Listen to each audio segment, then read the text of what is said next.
come get this. Because I am not going. That's why I say when people talk that stuff about the community, man, the Mexicans are coming, bro. Oh, yeah, they going. And I ain't mad at them. I'm trying to speak Spanish, but I ain't going to work. It's your boy BlackCurse.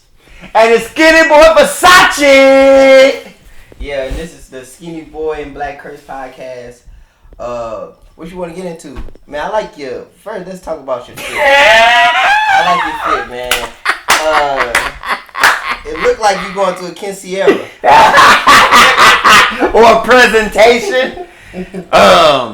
Yeah, man, I just be rocking out. Except the wig, I put on a cowboy hat. And I rock out when I go with my wife. And we go to the quinceañeras, presentations, get my boots. And the funny thing about that, the young people don't dress nothing like that. Mm-hmm. They're in shirts, slacks, and they have a style the way they do their hair like mushrooms. Mm-hmm. And the older men, they still on that verge of the cowboy hat, the boots. So I'm rocking with them. So I'm trying to fit in. I'm trying to merge in another culture. And what is your wife? She's Mexican. Okay.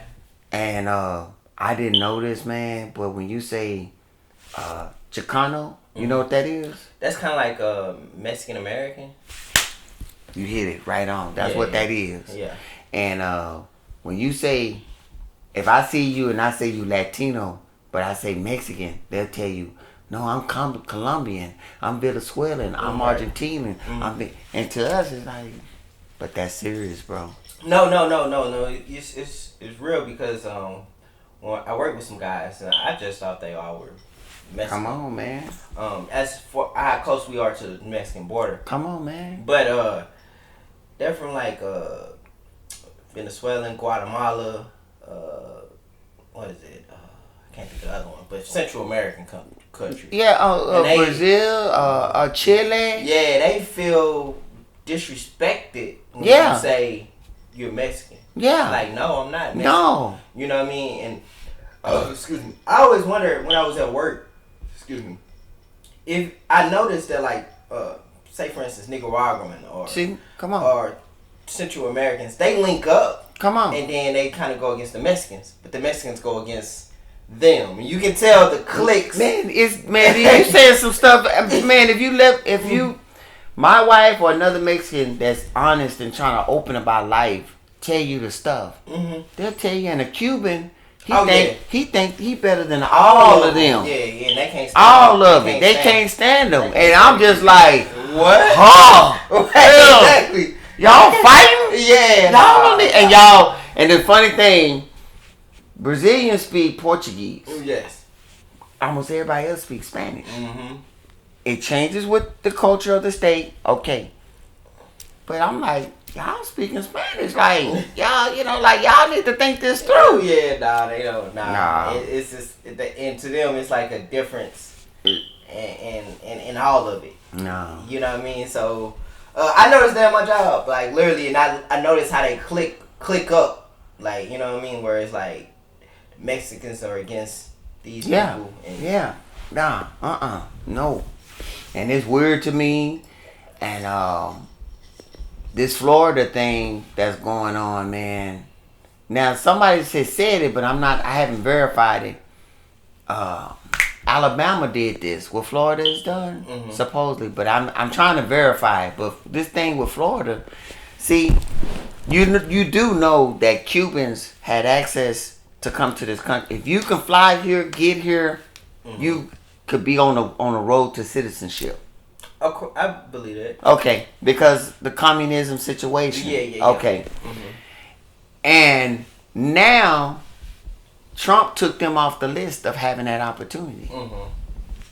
Now, so the ones that coming over here, Cubans that are considered illegal immigrants, they're now crying because of what Florida established as you are illegal too. Trump took them off the list to having rights and an opportunity to go to citizenship, and now they are falling out.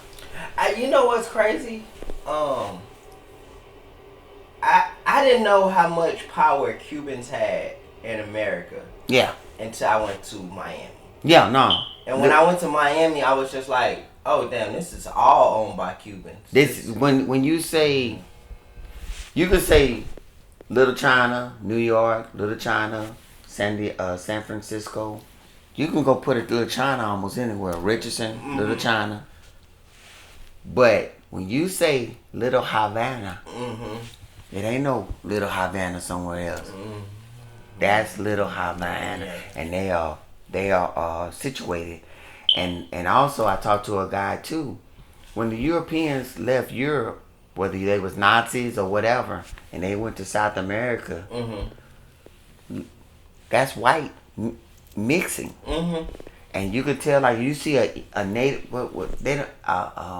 Native American, a native South American. Let me say it the best I can. A native South American, he's shorter, darker. But you mix it with a European, he gets taller, lighter. And now they have the language, but their arrogancy. If you ever go to Cuba, you never seen a black person in office. Think about this. Now this a communist island state. Yeah. Come on, bro. I mean, you seen them in the Olympics. Yeah. I can say the black people help them get to. They part of. If you go there, you gonna see a whole bunch of. Yeah. But you ain't gonna see them in office.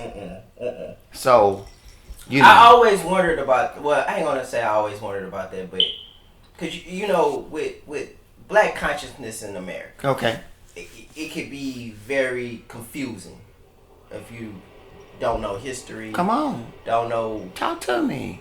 So you will have some black conscious people who align with communism. Okay. But then for me, I look at it like communism come from Russia. That wasn't started by no black person. The Jews are the Jews are the foundation, the architects of it. Yeah, and I can say they do that. And, you know, it's Jewish. Like even in Russia, it's a lot of Jewish things that I didn't know. Come on, there. Yes, sir. We can't speak too much on the Jewish people per se. But we love Jewish people. What? I ain't got nothing to hang on. I'm at the bottom, the bottom of the bottom. But no, I was gonna say when they would talk about communism, I'm like, I don't see no black political officials, black people that run anything in Russia and China. No. And definitely not in Cuba. No. Because these are like the big communists. You're not gonna right. You know what I mean? And I don't. North Korea. Come on. Yeah, I don't see a equality, I guess you can say, in the resources. Right. True. You don't see true lived out communism. You know what's funny? And I was thinking about this the other day. And this may sound crazy, but I was thinking to myself that, like, you know, people fear possibly the Chinese coming over here and taking. Okay, come on. Man, the way I see it, this may sound weird. Man, we niggas, we come from slavery. Okay. And throughout slavery, people were able to live. They was able to. Man, they fought to be down with each other. Yeah, they had a unity. And then at the end of the day, with slavery, you had to work, right? Okay. During slavery, you had to work. In any society, if you're not the power or the force of the economy, the political science, the sociology of it. Okay. Just know that you're gonna be a worker. So whoever come and take this over, you just gonna be a worker. Come on, man. You gonna be able to go. They whoever takes over, whoever regime is in control, they're gonna allow you, the everyday citizen, to work and go home and go to sleep. That's all you need. And that's all you gonna do your entire life. Okay. It don't matter who's in control. F your dreams. You know what I mean? You gonna have to work. You got to work, player. You gotta work. That's what they say. You know, that's why people traditionally, even now, will crush an upstart. What they say they used to say it in old English. He's an upstart. Yeah. Who is he? He's just somebody that's making waves, and we need to crush him. Yeah. Then, if you look at the 18th century of the industrial modernization of America. Mm-hmm. The one that was beat you up would be Thomas Edison. Oh yeah, Western, he'll beat you He'll crush you. Yeah. If you go through and look how them guys would do, they was dirty. If you coming up, Carnegie, come on, man, Rockefeller, come on, man, all these people, man, yeah, they had the government. The most righteous thing the government did, one of to me, besides the nuclear bomb, was they? Yeah. I'm sorry. No. Wait, hold up. You gonna see? You laugh. You laugh. Hold up. You laugh. So I'm gonna stop. And I'm going to go in on this nuclear bomb. One of the most righteous things that the United States, to me, ever did, besides the nuclear bomb, releasing the slaves. I had a third one. I forgot it. But the nuclear bomb was this. They could have dominated the whole world. Who could have? United States. They had the first nuclear bomb. Yeah. They could have made anybody that possessed or research. You done. Yeah. They could have did Russia. The conflict in Russia would never be the what they call it, the Cold War. That it never existed. Whatever, whoever you want to go at, I put a nuke. After they demonstrated the power, they demonstrated on a non-white people the power. Everybody, I need a nuclear weapon. I need that nuke. And they put all they Russia put all their resources. China has it, but they don't advertise it. Israel has one. They don't advertise it. England, you telling me England don't have it? Got all that, but they don't advertise it. Nah, it's low key because we don't want to be. That's our thing. Right. But America has it. Because think about it, Russia coming in on Ukraine. You know how we love to say they're a bully, right? They coming in on Ukraine and all the powers, they trying to go far to reestablish themselves. They wanted to come with America. America don't believe in, if it ain't money, America don't believe in it. No. So they don't really want to fight. Who don't? America. No, they don't. But if they did want to fight, Russia wants to fight. They want to fight. China want to fight. They want to fight. They want to fight. But if it was no nuclear weapons, what we doing? Yeah. We'll be fighting. Yeah. Think about the the Korean War, Vietnam. That was China and Russia we fighting. And when President, I want to say Ike fired MacArthur because MacArthur was going to take from the Vietnam War. He was going to run it all the way up. We'd have been in another third war like that. Yeah. But we'd have bombed them with them nukes. We didn't want to put them nukes on them. Nah. They'd have folded up. It wouldn't have been no communists in Vietnam. We'd have nuked China, took it to Russia. Where we at? Yeah. So they didn't want to impose themselves. That was the best thing they did. I'm going to throw slavery in there. It was just a thing to do. Right. It was just a fight that just like, we didn't want to go here, but we got to let them go. It was something else I was going to say on one of the three things, but I'm just making these points of like what you're talking about, world history, looking at what you have the opportunity to start a business. What Facebook, Instagram, YouTube, if it was any way to crush that, you don't think somebody would have wanted to crush it? Yeah. It took the power of the television away, bro. They did. Yeah, I mean, but you know what's crazy? I think they wanted the power of television taken away. You think so? I think so. I think to a certain degree. That's a lot of money on the table, man. Yeah, but when you say it's a lot of money on the table, but it's more so money on the table when you can have a regular, everyday guy bring you 30,000 people to watch his content. Okay. You know what I mean? Like, just imagine, like, excuse me. If people look at it from business from a standpoint of, like, big money, right? Mm-hmm. I look at business from a standpoint of niche. Like, even if you take old films back in the day. Come on. The money, the movies that they put the most money into, paying for A-list celebrities and this stuff like that. They didn't make they made money, but they didn't make a whole lot of money off of it. They make money off what? Buying that independent film that's gonna sell for hundreds of millions of dollars because it's so good. Okay. That's how filming companies made their money. Basically. Well, what about the Avengers and that whole? Cause that jumped off the charts. Yeah, but you gotta look at too how much money you put into it. So how much respect? Help me. How much you think Disney put into Black Panther, the Avengers Chronicles? The thing of it is, I don't know, but I can say me looking at the Black Panther, right? Okay. Yeah, quite a bit of like you gotta think the technology of it. I look at it from a editing standpoint. You have to pay those editors to edit that. I mean, come on. You got the cinematographers to film it a certain way. The studios. But see, this is what I'm trying to get you. I want you to step on it. Is that even if you put 200 and we throw numbers around. Right. That if we go back 100 years. $11,000 100 years was money, bro. Yeah. Okay, so if you put 200 million down and you caught $1 billion, yeah. Oh yeah, of course. But I can say it's on some of them, it's they overpaying for the filming, as opposed to when you get an independent film. Let's just say back in the day they shot an independent film for $10,000. Okay. They sell it to a movie studio, not MGM, but Paramount. Okay. One of these big ones. They look at it. They get their executives. Man, yeah, you know what? We want to try it out. Put it in theaters. It do astronomical numbers. Okay. They paid $10,000 to make this film. You gave them $50,000 Friday. You know what Friday. I mean? Yeah, you know what I'm saying, to take the movie. No, that was $1 million movie. And then you make millions. No. You get what I'm saying? No, you're right. Because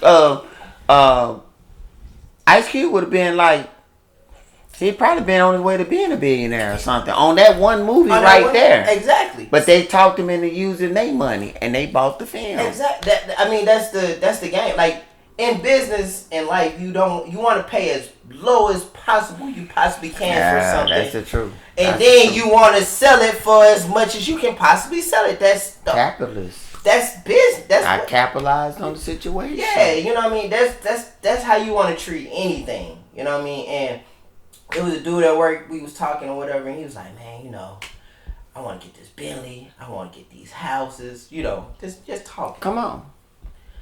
I was like, "Man, you talking to somebody, bro, or I want to get anything I could possibly get my hands on at the lowest possible price point." No, you saying the stuff. You saying it. I said so, bro. Like, living in this area, you won't catch me over there. I would rather pay $5,000 for something than pay $500,000. No. You know what I mean? You talking to a person that would pay $5,000, $2,500 for something, and try to make $150,000. Right. You know, you be good. And be good. Right. You know what I mean? I don't want to go where the happenings is happening. I don't want to go where it's up now. Right. You want to go. You have to go. You have to create that. That's what South Dallas is going through. Yeah. It's going through it. But when I tell people they don't understand, I say, you don't understand.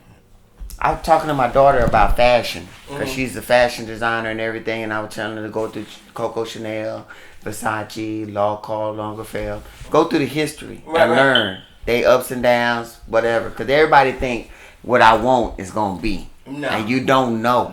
You don't know. They bringing out that Coco Chanel was a collaborator with the Nazis. If you listen to Coco Chanel's life, why not? Man, all that why stuff. not? The whole French and British army got beat up. Yeah. And now we women, we up there trying to be one of us being prostitute, the other was trying to look good being a prostitute. Yeah. We trying to make it and eat. Yeah. So I'm just trying to put that to her to learn of the industry that she's going through. Man, and that's the thing. Like, I was telling people, like, coming from St. Louis, I know a lot of people that were into fashion. When I was young. Come on. And they was big on the history of it. They was big on the magazines. Come on, man. The Vogue or all the fashion. Come on, man. I'm it's telling on you, wall. It's a serious deal. It's serious, bro. It's not just I want to make, even like when I think what's his name, Kanye West did the Charlemagne interview. Mm-hmm. In his car or what? Nah, I think he was at his spot where he make clothes. I got you. At his house. Yeah, so he was talking, and one thing I learned about fashion or art, even art, I always used to wonder, like, why does art cost so much? why do Gucci or Birkin bags, why are they so expensive?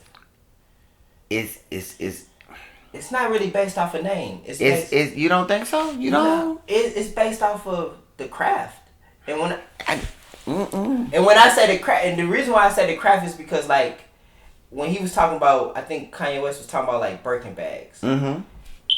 It's the way they stitch it. That's like the only design. I'm gonna tell you.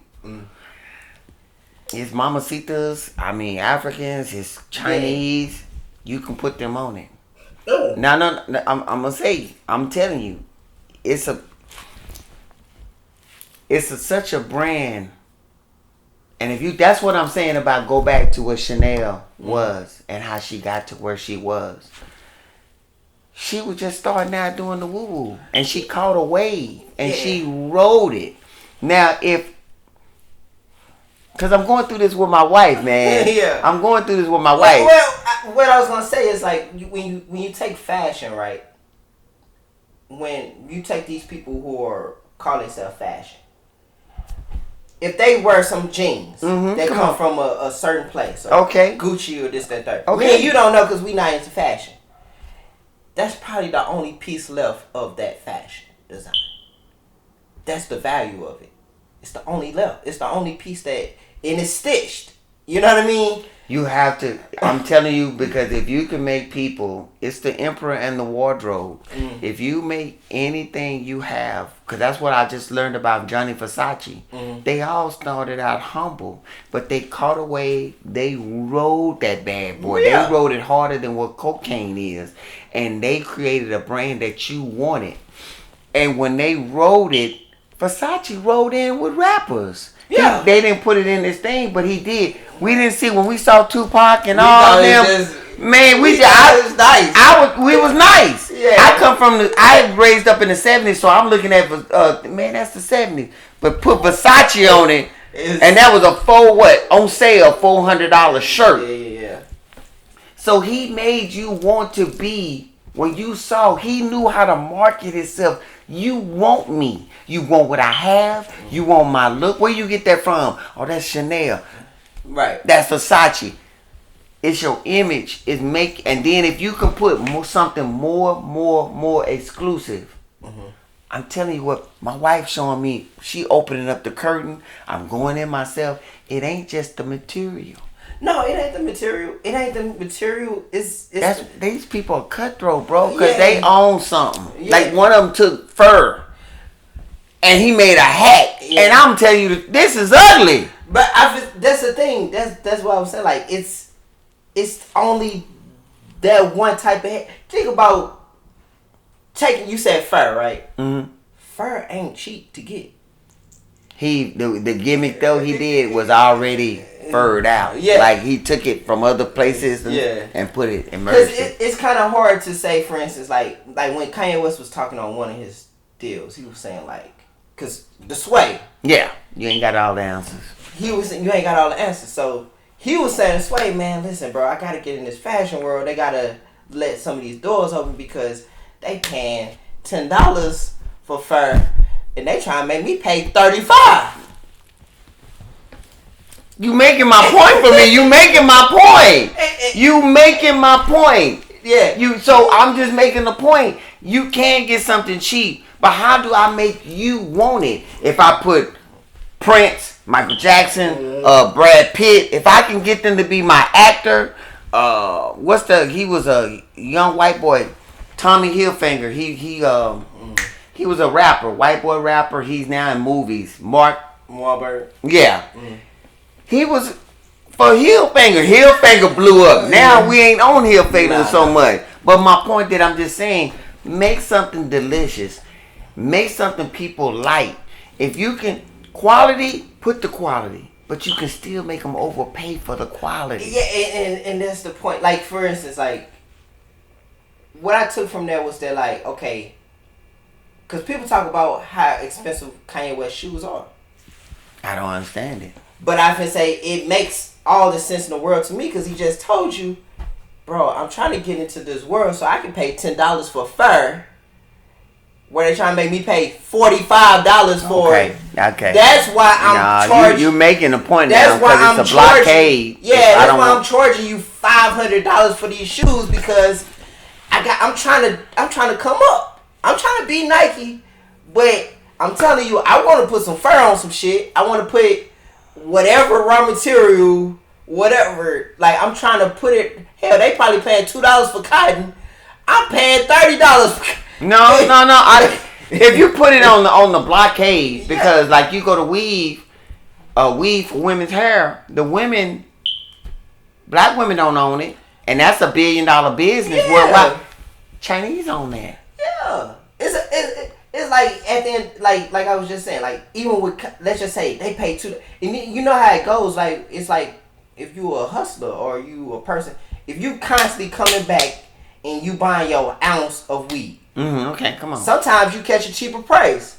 Oh shit, I got some real no. shit. You know what? Yeah. It ain't 200 today. It's 180. No. So now you really coming. You know what I mean? It's the same thing with them. They just been doing it so long where they getting the $2 deal. They getting the $5. No. That's the real. You know what I mean? That's the deal. That's what I whisper in my wife's ear because she sell purses and stuff, and I whisper in my wife's ear, try to give them something. Whether it's a little bottle of perfume or something to make them feel they getting extra. Because you're not gonna get that from Macy's. Yeah, you're not gonna get that from Dillard's, Neiman Marcus. It is what it is. Yeah, I mean, and that's the game. Like when you do something for a long time, it's just like with us doing podcasting and content. Everybody on this content wave, right? Come on. Right now is YouTube, it's Rumble, it's all type of whatever, Twitch, whatever you got going on. Yeah, come on. It's gonna come other aspects of in the future how you can sell content, how you can move content, how you can Joe Rogan. You know what I'm saying? Over the years, and then the people who've already done it, who's been doing it, who's got it this way, that way. When the new stuff come around, they gonna know what's going on. They gonna know how to make it off the old shit. They gonna know how to make it off the new shit. Where we come into the game now, we probably like you say, we catch our way, but they making so much money off the old content now. No, they because that's where you go into publishing, copyright, and so they get money like in a rotation. And everybody say something about Vlad, but Vlad is one of the cut sheets of. Come on, Vlad. Look, this is the thing. Vlad took. That's why when people get mad at Vlad, I don't understand it. They wanted me to get mad at him, when people put a social conscience and all this stuff like that. But Vlad started something that nobody who want to talk to damn rappers. Man, come on. This dude just probably buried 30 bodies that we don't know about, and he getting on there on Vlad telling you about half of them. Man, and the funny thing about that, because Vlad and Adam 22, and I was watching a girl that was on Adam 22, Gina. And she was on Math Alpha show. And they was asking her about, working with Adam 22 and all this, that, and third. And she was saying, all I really wanted to do was I wanted to have a show where it was a freestyle show. That's all I wanted. That's what all Adam 22 wanted? That's all she wanted. Okay. She said that's all she wanted from Adam 22. She's like, then I had a show. He gave me the show, whatever, and then it just kind of didn't work out or whatever. But I was looking at her like, Adam 22 ain't no goddamn body. To have a freestyle show, get you a goddamn camera, some lights, and fucking a mic inside. He already done built the house. Man. That's the whole point of what everybody don't understand. You want to walk into the house and have it built. Yeah. Women do that. People that's lowest, and people don't understand the work that it takes. Yeah, no, I mean that's essentially what it comes down to is like what you're saying. People don't want to do work, and it's hard, bro. I mean, come on, man. And I get that it's hard. I really do. I'm not going against agreeing with you. Yeah. I'm just saying I respect the work it took to get there. But when you go to a house that's already been built, if they say pull your shoes off, get on your knees. That's how they go. That's how they go. And that's what I be looking when I hear some of these people talk. I be like, man, at the end of the day, like, I recall Adam 22 kind of start. Do you? Low key, yeah. Like I jumped on. Kind of like from a standpoint of, I saw the progression. Okay. Where when you start hearing his name buzzing, how the content was looking, and he's just interviewing people. You know what I mean? He's just interviewing random people, his friends, his partners, what they into, what they like. It ain't that much different than what you could do. No. You know what I mean? Even like what we doing, we just starting up, making comfort, boots walking. Yeah. It's like being 400 pounds, bro, and got to lose the damn weight. Man, you know, and even for me, it's like, I'm not trying to create content every weekend, but I have a history of creating content, but I enjoy every time I do a content with someone or do it, I kind of look at it more so from a standpoint of, on YouTube, they show you how many videos you got on your YouTube page. Okay, come on.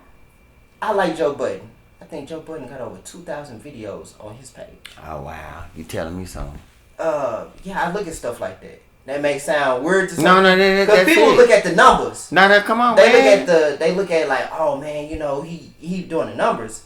I don't look at the numbers. I look at the amount of time and effort you put into something. For you to have over 2,000 videos on your YouTube page, that says you're doing a lot of work, and it makes sense where you... Alpha male strategists used to probably try to tell us stuff like that. Yeah, like, I mean, it makes sense that you got there because you put work and time into it. With me, where I'm at right now, I look at, if I ever make money off content, come on, you gonna see the history. Yeah, it's gonna make sense to you that where you come from. Yeah. It ain't gonna be I just walked out of the damn portal. Man, you gonna see when I had 10 views. Yeah, come on. You gonna see when I had 6 views. Come on, man. But you gonna see that I did something just to get the 6 views. Come on, man. You know what I mean? And that's how I go with fashion. That's how I go with music. That's how I go with anything. You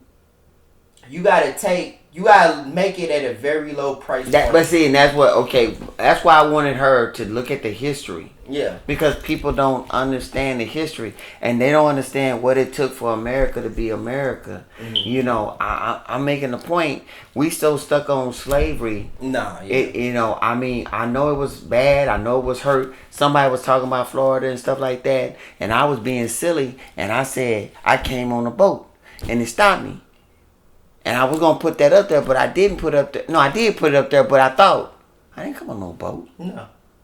I mean, so my point, when we want to attach something to what something came from, I don't have no mental really reference on that. From being stacked in a ship, brought over, in the market, sold, whatever that name I had, taken away, language, faith, boom, I'm in America. Yeah.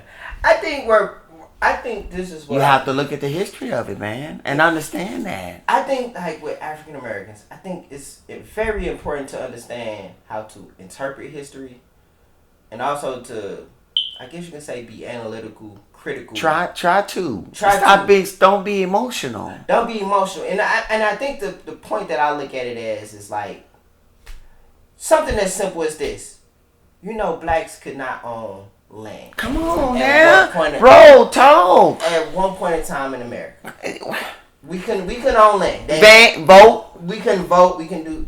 So I'm not saying you should, but they white women. I ain't saying that. But if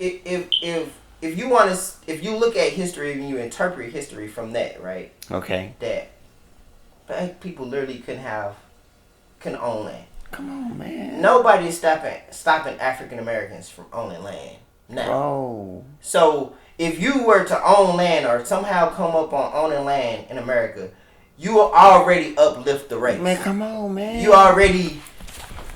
And you don't have to... The crazy thing about it, you don't have to be the most conscious person in the world. It's simple.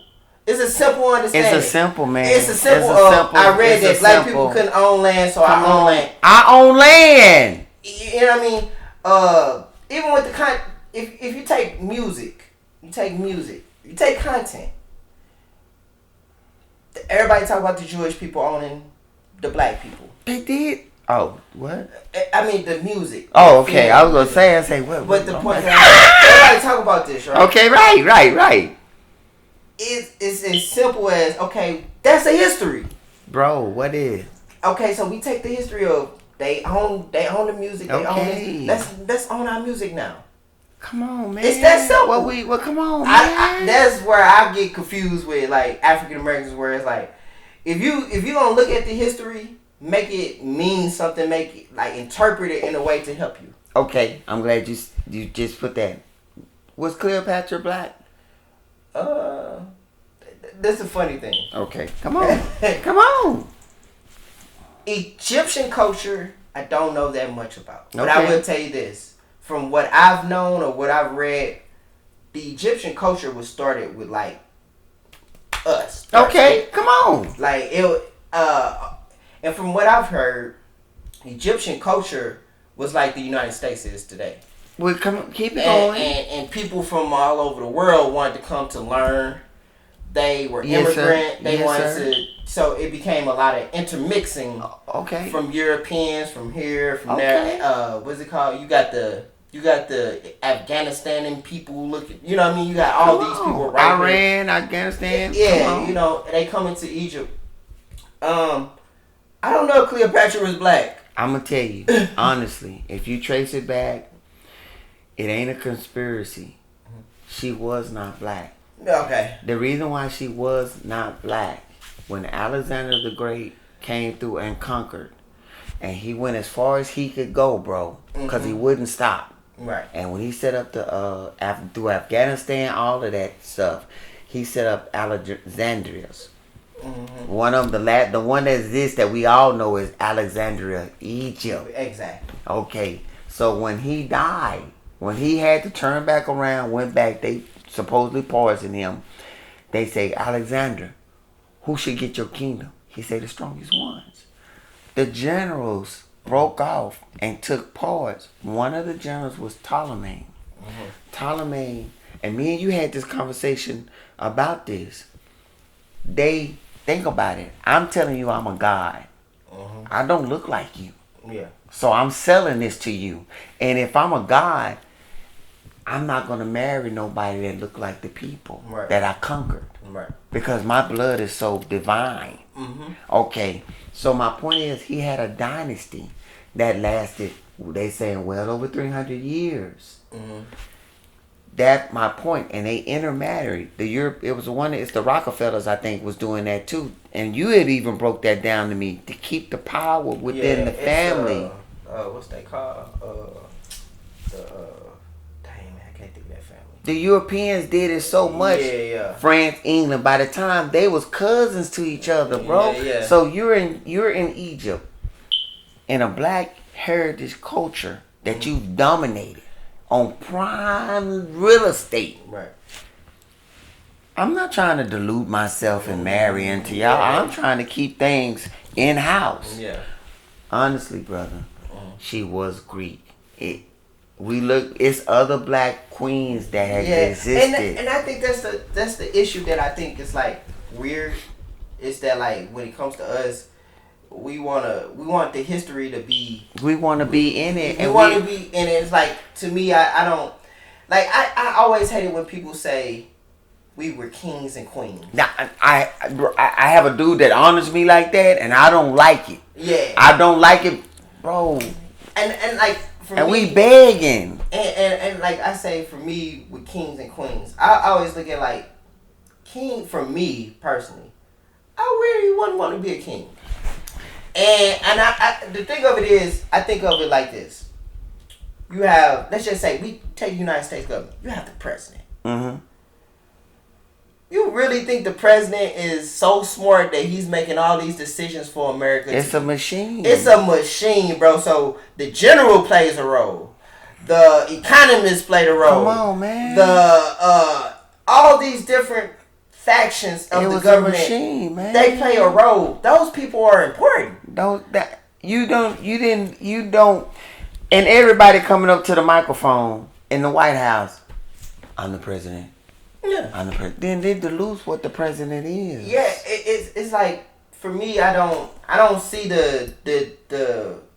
To me, if you were to say like, okay, I wouldn't want to be a king in Egypt. I would want to be the architect.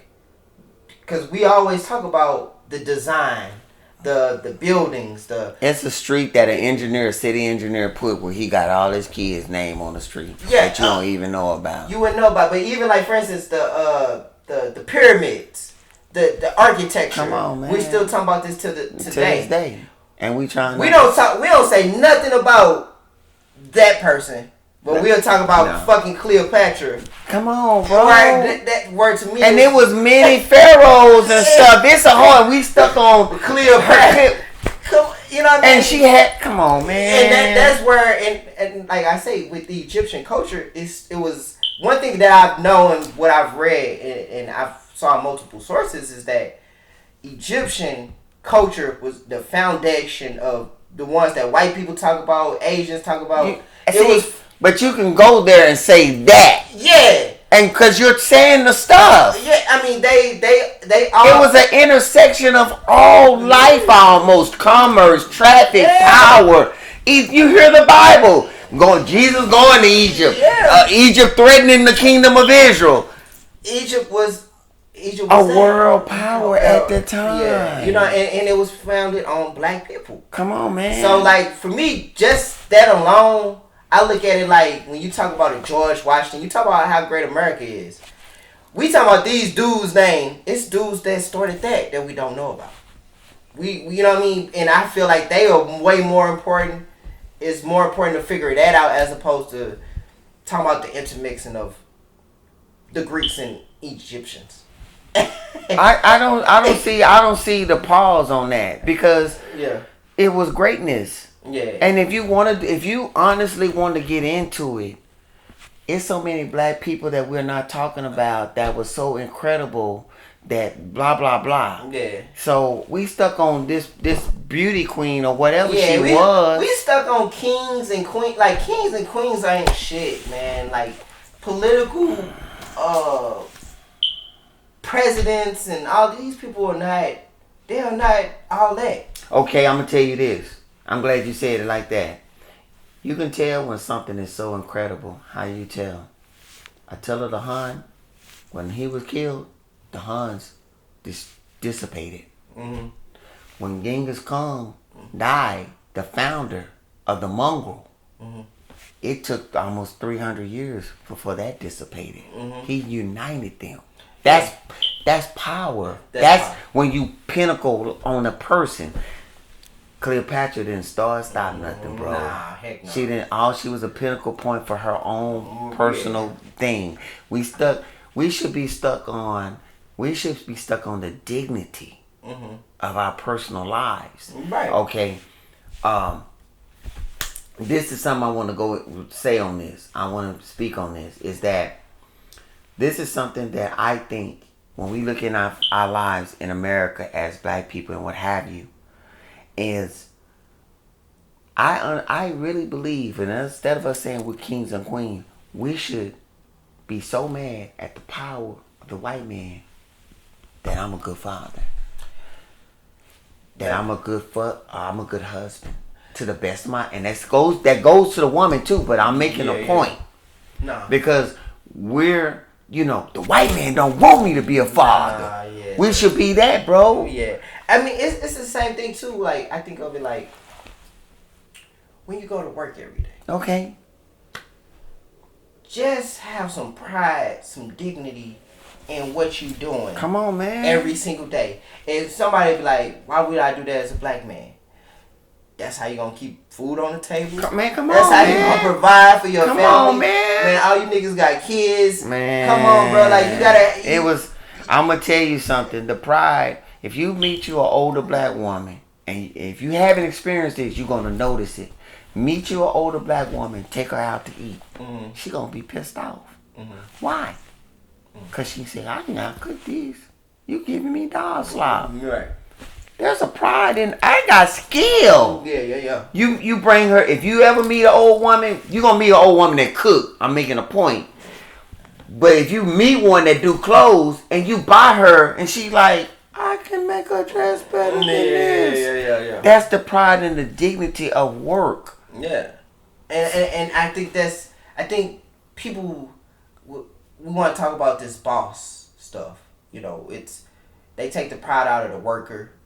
Like it should be as a black person, bro. It should be pride in what you do. You have to find that niche, man. I go to places and I look at the people. I go to Kroger's. I go to this and that. I rarely see people smiling, man. I see people pissed off, and I hate that. But I think that's because of our entertainment system. Yeah, I mean, because everybody's on the phone. I should be. I could be. I could be doing it, man. But you know, bro, it ain't all what it look like. It ain't all what it look like. But how could you, from being a spy, car racer, UFC, pick it? Yeah, boxing. Pick it. It ain't as. Pick it. Yeah, you know what I mean? Basketball player. We done met good rappers on the street that if he made a record, we don't know about it. Yeah. And you know, and I think for me, it's just more so like we was talking about touring the other day. Okay. And I was like, man, I'm gonna be honest with you. I don't think I would like touring every week. But you a family man, Eric. You a family man. But if I could get my son to go off or get out of his mindset or whatever he on, he don't have no wife, he don't have no kids. Right. Go off. You a family man. You to your heart. Well, I feel say even in that, right? Where I think people fail to realize the work that goes into things. No, I mean that too. Cause like for instance, I don't think they understand how brutal touring can be. Nobody understand how brutal putting yourself out there. You think you feel like every day you feel up. Put a song on. You don't feel every day you feel up. So this day, maybe your mama died. Maybe she didn't. You just don't feel good. What drug can I take to make me turn my switch on? Yeah. And that leading you down a path. Then the person stealing. Bro, this is a whole mindset. You have to stay Buddha level. Jesus mission 5. Yeah. I mean, because it's a lot of time and energy you putting into something. You know what I mean?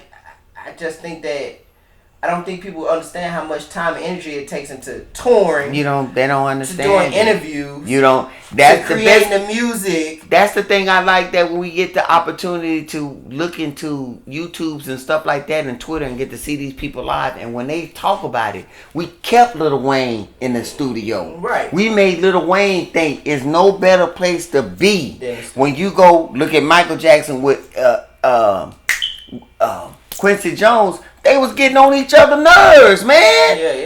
Just shut up. Yeah. Get on this note. Yeah. Nah, for real. So, in the building process, we never understand how it is. We just look at, man, that look like fun man. We see the watches. Yeah, man. The shoes. The wig. He got a star diamond in his forehead. The Rolls Royce. Come on, man. Yeah. So we think I want that. I want that too. But then, it's like for me, when I get my money right? When you what? Get my money right. Yeah. I want a record label, right? Okay, come on. Best believe if you see an artist that's under my label, that Rolls Royce that you see in that music video, right? Either I bought that or rented it, and I'm gonna show it in all my rented. I tried to explain that to a cat when the Hot Boys was bad and they would come at him. I say, bro, from the helicopter. He say, no, they own. I say, player. I say, bro, listen to me. I'm telling you. He like, this the 90s, bro. He couldn't see that. No, man, you don't understand. Nah, dude. The funny thing about that, because it's funny you said it, because when I watched the Cash Money Records video, right? I think it was Hot Boy Bling Bling something. Come on, man. They had it going, right? I was just looking at that shit now that I know what I know about the music industry, it's like, bro, all that. When they say it was the number one stunner, it was the number one stunners, bro. That was it, man. They was selling you Christmas, man. They should have had Santa Claus. You know what you gonna get. You know what you gonna get. Boy, it is crazy, because looking at that shit, you be like, bro, that was way too many cars just to own. Man, he probably just after here y'all go. It's rappers that do it, but if they look back at the end of their career, 50 Cent is now almost becoming a philosopher almost. Yeah. He trying to tell you the stuff, man, I done got mansions, I done got girls. Bro, I done had boys from the block come up. One boy want to stay on the block. One guy got him off the block. He telling you the mindsets and all these stuff and what it took to be 50 Cent. And then realizing I'm looking for the next 50 Cent. Yeah. You listen to him tell you about life? Yeah. 50 Cent smart. Man, I used to didn't cut for him because he was rude. He was, you know, he cursed you out. He cursed Whitney Houston at one time. Yeah, 50 Cent smart. I even think it was people like 50 Cent, bro. And people look at them and be like, oh man, he cutthroat. Oh, how? I just look at you go talk to Yayo. Yayo don't say none of that. I mean, the thing of it is you may say he cutthroat, but when he get on somebody's ass because they didn't pay him some money, I get it. I'm supposed to pay you some money. You owe. He owe. I'm supposed to pay you some money. Yeah. What's wrong with paying of working out some or figuring it out? Man, I'm finna say, man, this broke ass nigga didn't pay me. Like, what's wrong with you? The only thing about it now is 50 Cent's at the thing, and he's at a point in his life. You just messed off the bag, not messing with me. So if you think that money, he at a point back in the ghetto days, he'd have snuck on you some kind of way. But I mean, it that's how they go. Like, you know, it's just like I look at it like when he be getting on people's ass, I don't see it as like he just did that out of nowhere. He did it with a point. He had a strategy. He had an intention. He trying to. He told him he got them shoe deals, and then he go and look under the table. Nobody got the shoe on. You pay me, bro. I ain't even getting paid to be me, but pay me to be extravagant. I'm gonna go jump to another level on you. Yeah. And nobody don't understand that. Nah. I want to hit something real quick. 40 acres and a mule. And I want to jump on this and make this point. People say we was told by a white man, y'all gonna get 40 acres and a mule. We still hanging on that. We still looking for reparations. And I'm gonna tell you something that is the truth. And if you research it, a lot of people, especially out of the South, got my family. My granddaddy, I think I told you this one before, had 20 acres. Something came up. I think he was trying to save my uncle. Was going to go get him a lawyer or something like that. That 20 acres, he sold off. He went to my brother, my mother and my uncles, offered him for $900, 20 acres. They turned him down. I think 10 of it went to a white man bought it, and then they had 10 before they sell. They didn't do the will or nothing like this. It just went down to the family. So when you go down to the family, then it goes down to the grandkids. That's a fight. And if nobody paid the taxes, because that's always a situation, then the government steps in because they want their tax money. That land just went to a Mexican family for $150,000. Just the land. Okay. On my mother's side, she's a holder. There was a plantation, and you Google it. I did it, and it tripped me out. The holders, the slaves, got most of the damn land. Right now, it's 90 acres. And people don't understand what 90 acres look like. Man. The average person from the city don't. Because 20 acres will rock your mind. Seeing 90, that 90 acres, bro, that you can't negotiate with them or say it's going to go back to the government in a little bit. They won't negotiate. They won't unify. They won't cut no deals. That land came from the plantation. Highway 6 in Texas that go through that land, all that was a plantation, bro. And there a lot of them holders sold their land off. So now you see farmers owned by white men. I'm in California, South Carolina, they doing this. They got land over there. They selling it back. Yeah. South Dallas was white. Right. Bonton was the servant quarters. When you go to South Dallas and you see Martin Luther King, if you go on the backside of that, those was rich people, bro. From Zales to Neiman Marcus, all them. Because Neiman Marcus started down here, right? Yes, sir. Them rows of houses that was nice. Yeah. Those well off people. The servants From the ugly little house, those white people. Yeah. Bangtan was the people's servants' quarters. Yeah. You come do your maid work. Dallas have a lot of rich people. They really don't. They don't really say much about. Man, we had the Ku Klux Klan down here, bro, at the Fair Park. Really? In public, not in my life. Mm-hmm. Maybe I was a kid. Most likely wasn't born yet. My point is, you look at the history, you look at the stuff. We had land, bro. Yeah, we had it. We let it go. Yeah, even like now, I tell people all the time. The black people in Texas, I've met black people that have horses.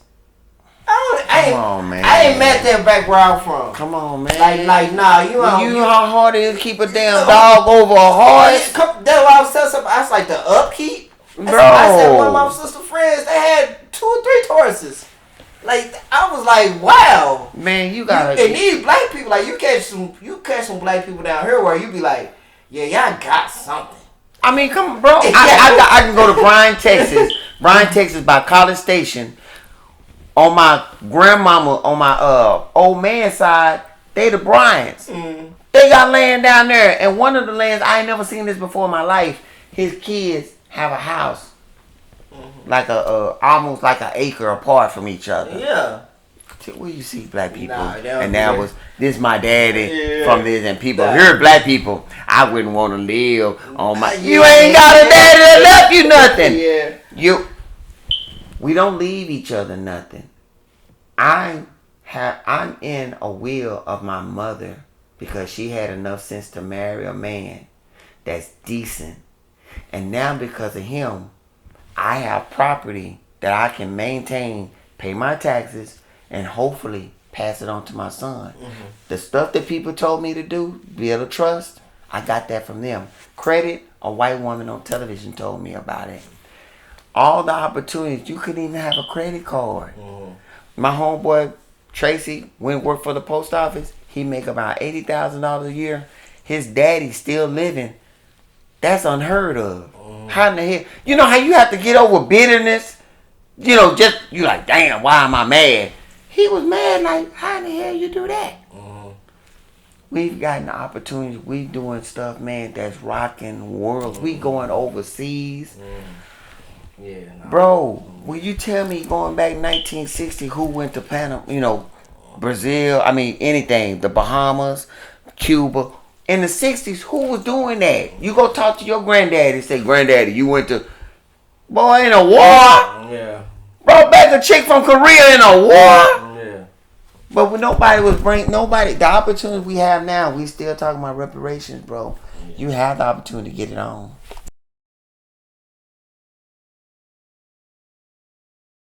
Reparations. And I've had many conversations with like African Americans and they want some money. Yeah, they talking about money. But I said, man, reparations ain't really, in my opinion, to really help African Americans with reparations. It's not gonna help you, man. I say give them college free.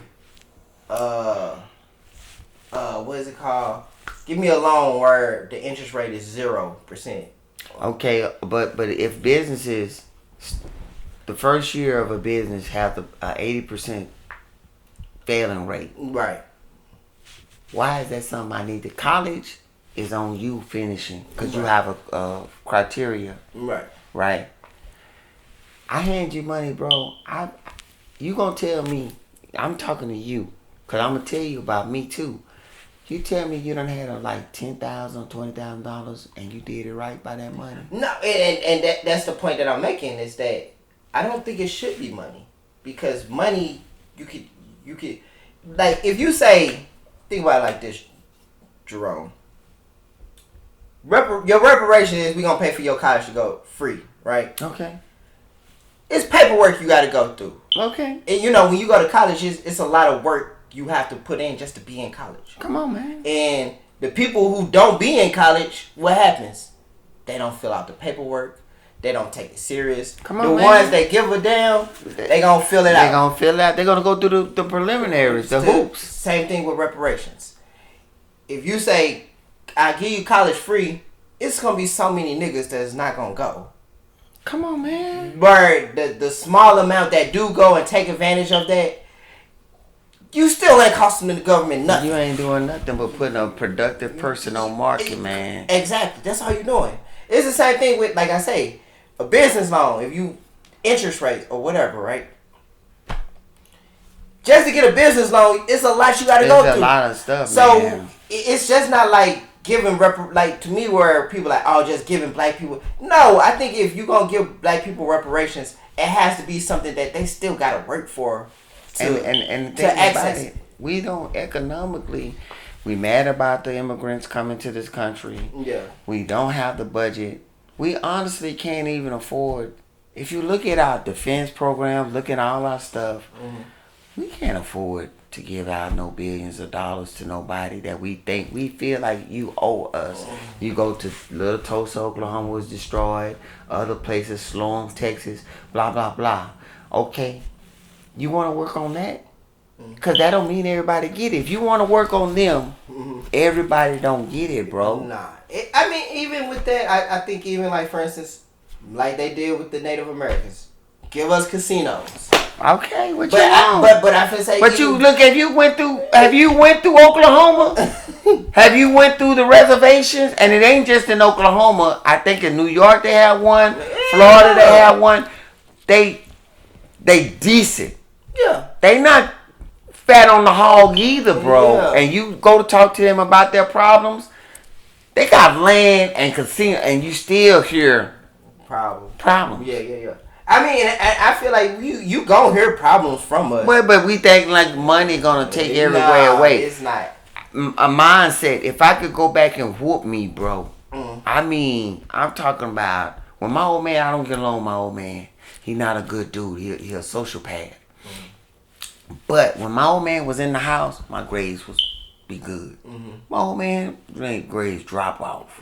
So if you don't have somebody standing over you, do you really need that Cadillac or do you need this Chevrolet? You're gonna mismanage yourself. You're gonna make bad decisions. Yeah. And I feel like that's why I think we shouldn't give it to money, because if you give it in the form of, hey, school, this, business loans. I'm sitting up here being honest, because you deal. When we go to high school, bro, you wasn't taught about insurance, life insurance, the stock market, loans, credit. We talking about cutting frogs up and stuff. Yeah, no. But everything I mentioned, if you mess with a person that don't deal with that, he outside of the damn matrix standing by a creek. He ain't in the system. So we got a social security number, blah, blah, blah. So my point is that you don't have a basic understanding of, you don't understand property tax. No. Property tax. Escrow account. No, they don't. No. I mean, that'd be the thing of, but that's part of the reason why I think we do need reparations, because a lot of African Americans are miseducated. Bro, okay, why my mother loved me, man. Like your mother loved you. Yeah. Your mother probably did, knowing your mother teach you about credit. Yeah. My mother didn't. My mother loved me. My old man won't teach you because you might be better than him. Yeah. Sociopath. But my point that I'm trying to tell you, but whoever did know, did they honestly teach the next person? No. Okay. When we get together, do we honestly share with each other? Our purpose in our lives as a black culture has left. Yeah. I mean, because I think a lot of us, if you notice, even to a certain degree, we can't even tell each other how much we make. Brother, no. Man, you gonna make me go in my back pockets. I was in South Dallas at the place I was telling you about, the eating restaurant, and I pulled out my card to pay, and I'm chilling, and my son, man, you need to put that card back up. Pay for this food and put that card. He said, man, he said, for those that don't know, it's American Gold Card. He said, for those that don't know, they don't know. For those that do know, and I ain't banging, I'm fronting. Man, you got some money I need to get off of you. Yeah, nah, for real. So I'm just making the points, man. Everything that we have, if reading, Frederick Douglass was about reading and education. When he heard, don't teach him how to read, he said, oh, that's what I need to be on. Right. That's what I need to be on. Perfect example. You know, and that's what I'm saying. I respect a person like you. You should have got your full-grown degree, your bachelor's. Economics the reparations for you, bro. People like you if that's the case. Yeah. But you know, because even if you take, for instance, with what they did with the PPE loans. Come on, now you gonna see now. I'm done. I was gonna lean on you. I was gonna let you maybe. See what that happened? Yeah, but I would say I don't think they should just give it away that easy. Cause it was so many niggas who don't have businesses, bro, applying for that. Come on, man. And the crazy thing about it is like, I hate that because it's so revealing of niggas. And we already knew. Come on, man. What we was like. Come on, God man. Damn. Cause I mean, I know people who literally got that loan just to go buy Gucci. Come on, man. See, literally. But we talk about now. We want white reparations from a white man to go spend and give it back to a white man. That's why I say that it has to be like school. It has to be. You have to give African Americans where it's like a, what's the word I want to say? A perimeter. I hate to say that, man. That's what it is. When you met what the black man was, is what the Mexican is now. Yeah. Bro, you had to destroy them. Yeah. They was incredible people, bro. Of course, I believe that. They was, well, I'm genetically, and no, nigga, you have mentally and physically adapted to a hardcore situation. I think, to a certain degree, what people fail to realize, as hard as they worked, you had, like, African Americans who were reading, who were getting, like, a little bit, what's the word I want to say, like, they was getting into the intellectual world of America. Okay. And not to take away from the Mexicans or nothing like that. It ain't no. This section right here is not. Come on. I don't see them doing it like that. What you mean? What you like saying? From the intellectual standpoint. No. Okay. I'm gonna tell you. No, I'm gonna tell you. Cause my wife is opening up a door to me to let me see, brother. It's just about work. That's all about. It's the work. That's the point I was trying to make. It's like it's more of a laborous. I went and I laid concrete, and I was working for this white boy laying concrete. I'm talking about I'm Mexican right now, and then I looked at my boy. I said, because I learned how to do it. I learned how to cure it. I know how to mix it and the equipment I need. Then I looked at my homeboy. I said, he charged just to lay this thing. He charged $20,000. Man, we could do this for $5.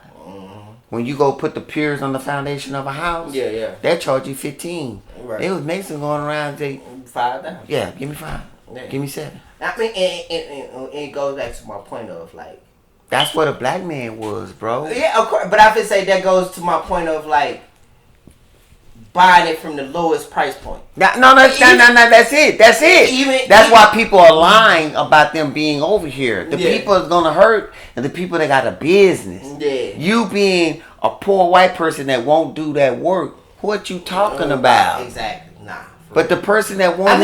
Hell, if you a poor nigga who ain't finna do the work. But you. What? Yeah, but they just talking. You just feeling some kind of way when you saw one car turn into 7 cars. I've seen it I'm in Pleasant Grove. I seen a house. The house got to the left, connected to that house. To the right, connected to that house. It was one house. It did just like bam, bam, bam, bam. Yeah. And I know they related some kind of way. Yeah. I don't care if they human trafficking. Yeah, they You know, I'm just making a point, and they do that. They do it. They chop and chop and chop. Yeah. I tried to do business with a brother. I caught some stuff, and we tried to work out a deal, and it was like the agreement was $200 that he was gonna give me back for the product because he gonna sell it. Mm-hmm. He handed me straight $50. That showed me you. Mm-hmm. Then he came back. I'm like, bro, we good. Mm-hmm. Then I went to, and then the way they treat my wife, I have status with them. Mm-hmm. I have dignity. Mm-hmm. They hate black people. They look at us as lazy. I got my first job. I tried to get on and being a driver, and he was right. He said, I can't hire you because you're going to just want to be the driver, and I want you to get out there and work. And that's the way a driver feels. He want, man, I drove here. Man, you know, it's funny. I said something to somebody to work the other day. You know, we was talking or whatever. I was like, one thing about me is like, with me being a lead at my job. Come on. No work is beneath me. Like literally no. You have to have that in your head, man. Like no work is beneath me. No. Like I can go. The mixing department is the lowest part. That was my favorite job of the whole department. I could do mixing all day long, and I wouldn't feel like I'm too big. Right. Or I would do it just to get a job done, just for my numbers to look good. Right. To say, hey, I know I can mix 3 to 4. You creating your own image and reputation. Yeah, you know what I mean. I would do it just because, like, I've had people look at me and be like, dude, if I'm a lead, I wouldn't be doing that. Status. I don't look at it like that. I look at it like, bro, I need the work done. I need the work. I set a goal. I set a plan, and I want my plan to get done. But see, when you doing that speaks to the next opening. Even if you're creating an experience and everything like that hopefully, and you might be overlooked, but the opportunity can be given to you. Mm-hmm. You know, they might even say, well, we want our supervisors to have a degree. When they didn't say that to that, whatever it is, but I'm still intern. Yeah. The foot. But if you don't do the work, bro, if you don't set a reputation, and when you messing with chemicals, so long, some batch messed up, that's gonna come back. Yeah. I bet that this batch messed up. You can get away with it for a while. Yeah. You can try to pass it off. It's gonna land right back on the person that's consistently not performing. Man, it is crazy because like I look at work like that, like where it's like, man, it's real simple. Just follow the damn recipe. Man, I've seen people where it be like they don't follow the recipe. They don't. It's like, you know, I had to say something to this guy the other day at work. I say, how old are you, bro? You 63 years old. I'm telling you to be 63. 63. Man, I said, bro, you 63. I'm telling you to be on the floor at 2:15. Yeah. Can you follow simple directions? No. Like no. I seen this in real time too. Dealing with my mother, she rent out rooms to dudes, not places. She rent out room to dudes 68. One dude, his mama 80, and she had to get his check, turn it into a money order, hand it back to him. Cause if she don't, it's a couple of crack rock balls getting ready to get bought, and he gonna be short on the rent. Another cat, he want to have people. He's 73, won't stop smoking. Had to get a pacer, and he won't have guests coming over. Mm-hmm. These grown men, and you trying to understand, like, bro, you past grown. Come, bro. It's funny working like when you work with. The crazy thing is, I work with a lot of African American black men, and they be like, no, like, really, bro? They don't even know how to fake the funk. I'm faking, bro. I'm the last man. I was working when I first got on my job. I was working with 2 Latinos and me. It was me and another black man. All of us nobody was younger than 45 years old. And then the black man retired. He had it going on. Came from Atlanta, Georgia, and this young guy. He listened to his uncle. Mm-hmm. Uncle told him to go get a CDL. And CDL is now hard, bro. Yeah. You got to be more proficient about the parts and all that. It wasn't like what I went through. So he told his go get a Class B, take the CDL, and I'm going to have you a job that you going to like open up another little world for you. He followed his advice. Man, I can't pick a dude. Mm-hmm. I can't pick a dude. Hey, man, come over here. And come do this job, blah, blah, blah. No. What do you do? I say, sometimes I go out of town more for a week. No. You can't tell nobody. The guy that got me into the industry I'm in was a black guy. Mm-hmm. Good, hardcore working black man. Met me at another job. Left that job, came and said, Jerome, quit playing, let's go. I was gone. Yeah. I was over there. And people don't get that. Like I've explained it to people before. Because whenever somebody bring me to a job, I've lasted. I mean, you probably had you asked all your friends or whoever you could. Hey man, I got this job. Come on. Whenever that has happened to me, I do my damn best. Man, I do the stuff, man. You got to do the stuff. I tell you, the bad thing about it, if you don't even do bare minimum, showing up to work, like with me being a driver, don't get in an accident, don't get into it directly with the customer that they just coming for you. Do the basics, bro. Mm-hmm. And the worst, most of the time, it'll work itself out. If they tell me you need to be more productive, more fit, I say I'm being safe. You have to. It's a way to play. Like that's what I feel like with some people. We'd be like, bro, how do I say this? Like, I know how to finesse. Okay. And when I say finesse, how you finesse? Do it right 100 times. Okay. And then that one little time that you have a history of doing it right most of the time. So when you finesse this one little thing, nobody knew. and that was your reputation speaking for itself. It's like, man, you know everybody, man. You right. Let him go. That's the game. People. That's the game. That's how you do it. You know what I'm saying? But if you starting out doing it wrong, starting out trying to shortcut. Nah. Even with me, with my wife, bro, because they look at us as we're not good fathers, and they human too, but they look at us as not good fathers, bro. I'm in there speaking for my race, even though nobody asked me to do it, but it matters when I go someplace and I don't steal. Cause that's all they think. Black people gotta steal. It's in your genetic DNA, cellular level. You got to steal. Yeah, it's funny because like something as simple as stealing is like you ain't even got to do that. You ain't got to do it, man. You ain't got to do it. Yeah. And I'm always like this.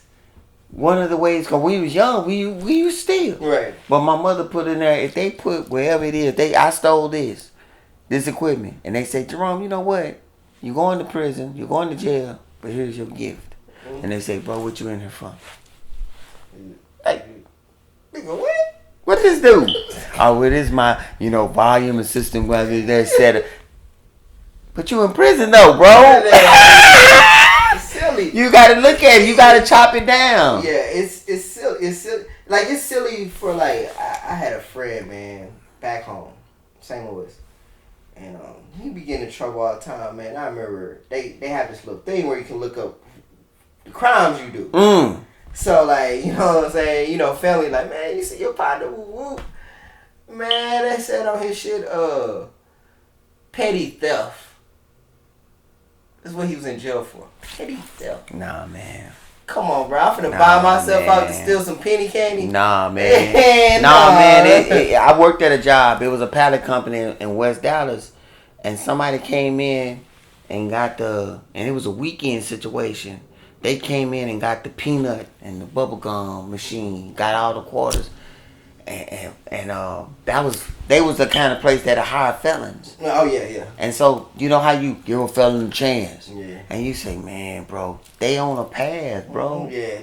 And if it's something that open, like one time I did something with my car, and you could tell that, and I say it was one of them damn felons. Yeah, I feel say because Texas they fuck with the fellas. No, they do. I mean, no, Charles and White brought that straight. You go work at Lockheed. Where's a felon, bro? You know what's funny is like I used to say that all the time, cause when I worked at my last job, it was so many felons. These niggas leads. These niggas got. What job was that? Whitmore. These niggas got houses. These niggas got night. They go. And I'm gonna tell you, when I hear Charles and White say give you some time, and I met a dude I done met him, bro. 20 years, something in prison. Now they. Bro, what? You can't get him. Hey man, you want to be a pimp? You know who I can't stand? Institutionalized niggas, man. When they work at a job and they good at their job, they annoying. I mean, have you ever seen a nigga that can't? I'm gonna tell you better than that. I met one that's a Muslim and can write Arabic, not just speak, write it. Bro, bro, them niggas be so technical, so... And you couldn't do nothing wrong, and it be that wrong, like, bro, come on. stop. Man. Yeah, and they be, no, because it says on the back ticket, do it this way, and you didn't do it that way, and it should have been... And you almost done figured out this way on this ain't good. And then they talking expeditiously. Yeah, you like, oh my goodness. I wish you'd have got this at 19. Bro. I wish you'd have did this at 19. Let me go do 20 plus years. Oh my God. Man, they be on. They be on it, bro. They be like, I hate... Man, I just know that from working in Texas. Like, working in Dallas, like, I'm working with convicted felons, bro, and the ones that come home and... Bro, they be so... I ain't going back. They like... Never. They like, what you call that? Like, military people. Yeah. Like, no, yeah. Like, seriously. No, like, yeah. Like, that's it.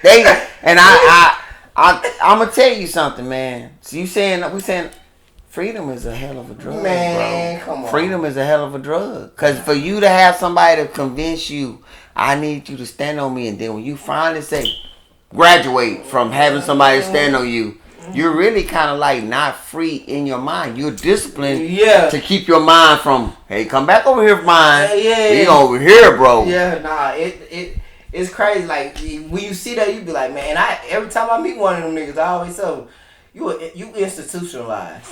I just wish they could have caught it before they did the time. I'm gonna tell you, because when you meet people that's in the middle, came out of the military, same thing with the military. Yeah. You meet them like that, and I heard Kevin Samuels. That's why I loved him, because he say, man, you really took a shortcut. Yeah. He say, because you went through a program and you followed the program. And like my sister, she's a realtor, and her husband is retired first sergeant. Out of the military. She tries to connect him with business, and I try to explain to him, tell me when he was doing business in the United States Army. So she's trying to get him to connect and do this. She even started him with his own landscaping business. You think that dude kept that up? And now he get a check from the government, retirement and disability. Yeah, he chilling. Man, come on, player. Man, come on, but she come from this business, taking this and doing it. He don't get it. Nah. Yeah, nah, for real. That's crazy. You die for real. That's So I want to, I mean, when I went to the military, and I tell people, when I meet real racist white people, it's weird that they didn't go to the military to me. Oh, really? Why not? You know who gives me more respect? Because I have the status of a veteran? White people. Of course, yeah. I done got more people. When I put that on my license and a policeman pulled me over. Oh, yeah, you get off. Man, the only time I didn't get off when he was Latino. You know what's funny is... And I was, hold up. I was like a white woman. Huh? Gave me a ticket, bro. One cat gave I just knew to shut up. My mama went the same way. You did this to... And I didn't fall for this. Yeah. Bro, my mom is worse than that, because I don't care who you is. If you don't respect that I'm a goddamn veteran, fuck you. No, I'm appreciative, bro. I'm like, y'all like that? Nah. That's what I tell anybody. You got to go get whatever give you some inches in your life, put you in head in the line. College will do that.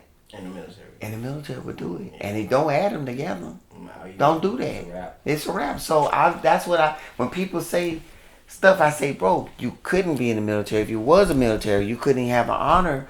I'm just making a point to even be on the front line, which is more honorable in other people's eyes. And then you couldn't even come back and get loans. You can get loans being a veteran, bro. Oh, yeah, You can get opportunity at the post office. This would mess me up. Now, I don't know. I went and took the post office test, and because I said I was a veteran, they gave me points. But then, so I put the points down, then I passed the test. Yeah. They called me, they say, now we need to see the verification that you was in military conflict for more than 6.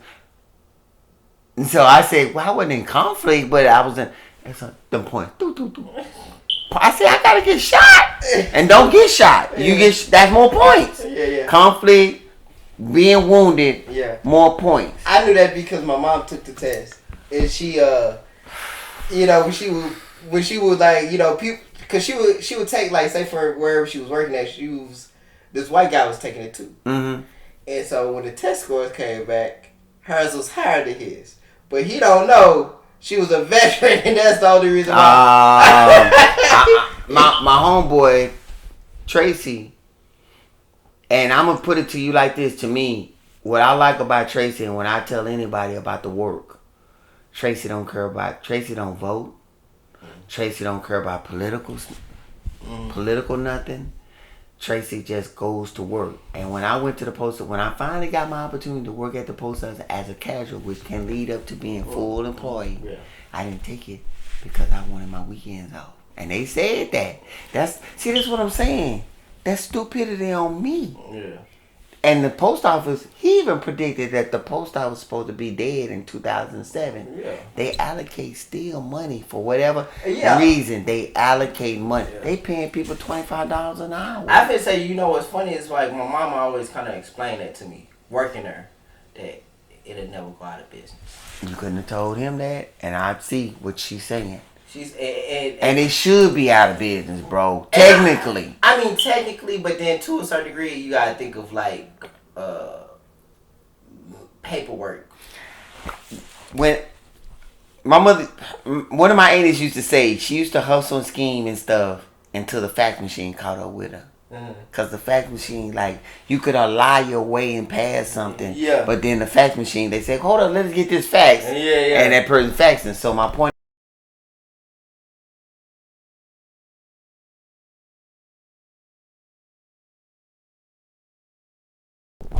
What was you saying? So after the internet come online, that reduces it increased one level of the hustle, but it decreases. So if you're not intense on the hustle, then you just your game and your lives, you just went away. Your opportunity for games and lives. But if you're in it, then it opened up another horizon because what my son explained to me, which I didn't understand, he said, the stuff y'all on when it comes to the internet is called the iceberg. You're just looking at the tip. He said the dark world, when you look at the iceberg, he said that's 80% of the iceberg is underwater. So if your game is in it and you own 3-4 computers going through land, then that your game just increased. But for the average person that was used to running the gift of gab, it's gone. It's gone. Yeah, it's just it's like even what I was saying, like with content, when we talked before, I was saying like with content, you need like 3 or 4 computers. That's to kind of keep it. That's the truth, though. To keep you know what I'm saying, and even to hold your history too. To be honest, because if they down your and it takes forever to upload your videos to like cloud based stuff. You know, that's not like. So you tell them I don't that's know. Not a quick. Now, why you wouldn't just you got that Apple? Why that Apple? What? It can only take so much memory. I mean, how much you got on that? I want to know. I forgot. It's 5? Like maybe 2 or 3 terabytes, something like that. See, y'all computer doing backwards. Yeah. Since the revolution of the phone. Yeah. Then y'all not holding memory too much. It's not as much. No. That's weird. That's the weirdest thing to me. Too, for me, right. That's why all these cloud-based services is happening, because you gotta think of as much content as you can create. No, I got you making sense, but this is when you meet a caveman and a person come out with a pistol on you. Yeah. It don't because me having a hard drive that I can upgrade. Why not upgrade? Yeah, I think even to a certain degree, even with your upgrade, you can still put too much on there. Now the cloud makes sense as a backup to the upgrade, but for old guys like me, the hard drive is the hard drive. Yeah. So, but the cloud is the backup to the hard drive. Yeah. Unless you got another system somewhere. Yeah, unless you got another, that's why I say you probably need 2 or 3. No, you saying the stuff. You need to have that off site. Yeah. When you hear people say the stuff, then it be incredible. Yeah. My son Dave is like that. So, like, you need another, like for instance, you need this computer and you need to have another station at your mother's house. Yeah. And your mother don't mess with this computer and let that computer talk to them. Then let's say you had an auntie in St. Louis That need to be your triangle. Need to be, you know, even if I had it in the house, you know what I mean? Like if I had 2 or 3 computers here. You see, but I'm saying that because what if a fire break out here? Oh yeah, then you got the other that one. Too. And the network. That exactly. So it's like you know, when I started getting into podcasting, I was like, man, you know, I was telling somebody like, I know that I can't run on an every week basis. Now why? Because just with your computer, or you talking about with your personal life? Personal life on top of, I don't have the equipment to run like that. You know what I mean? See, my license going out. You know what I mean? So it's wear and tear on everything. It's wear and tear on your computer.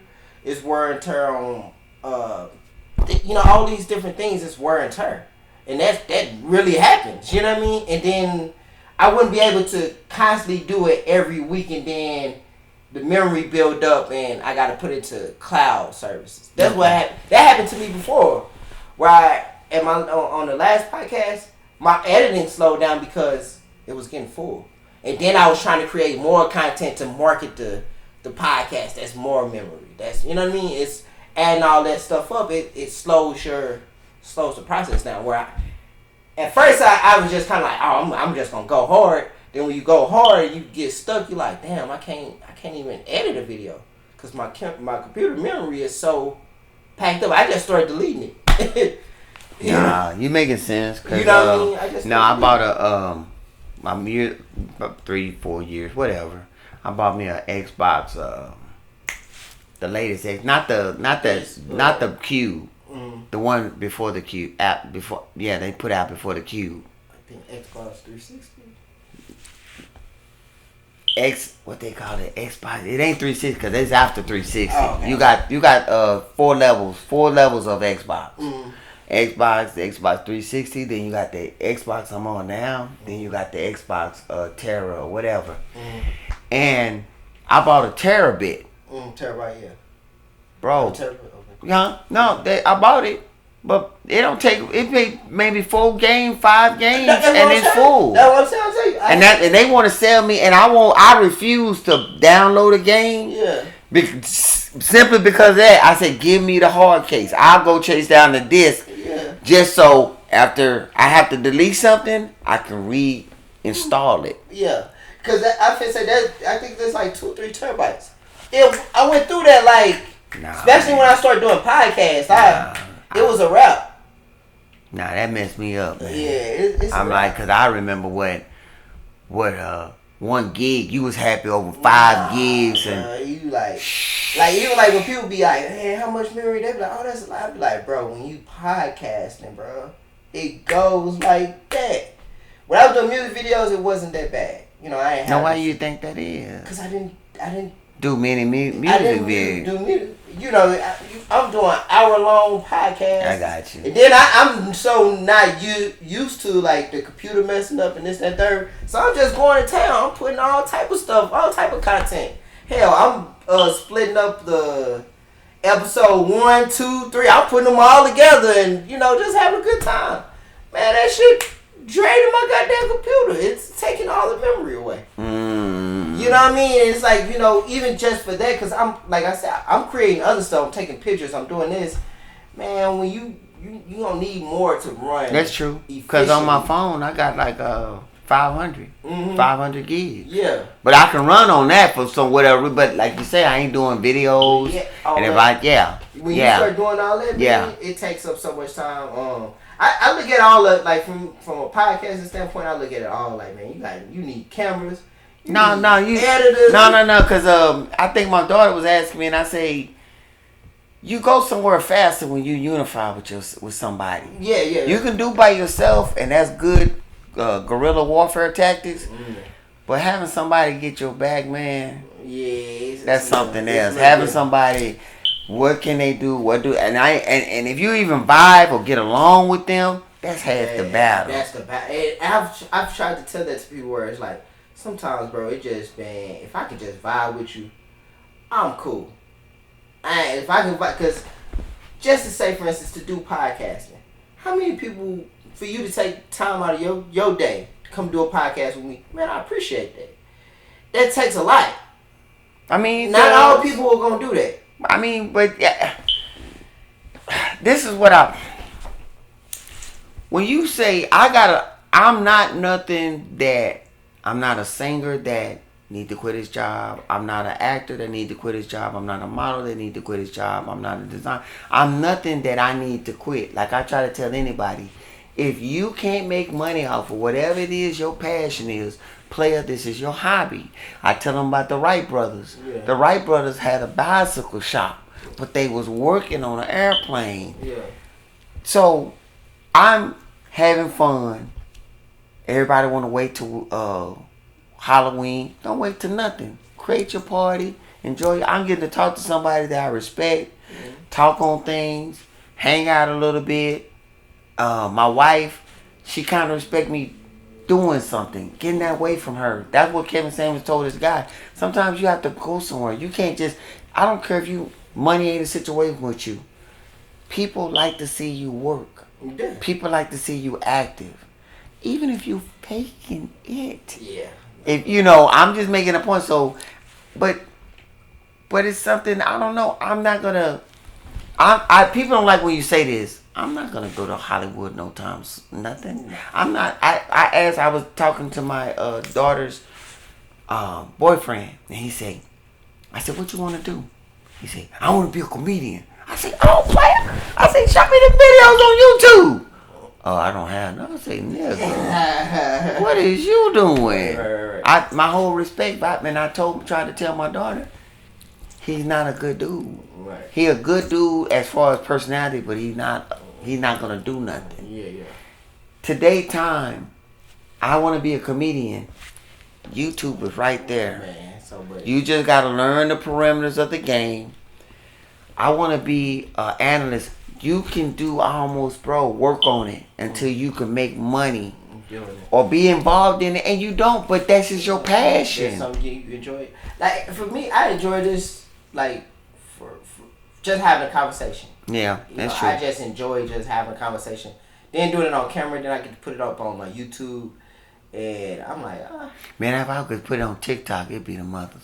I can't put it on TikTok. I'm gonna look into it. Man, you know what's funny? I don't have a TikTok.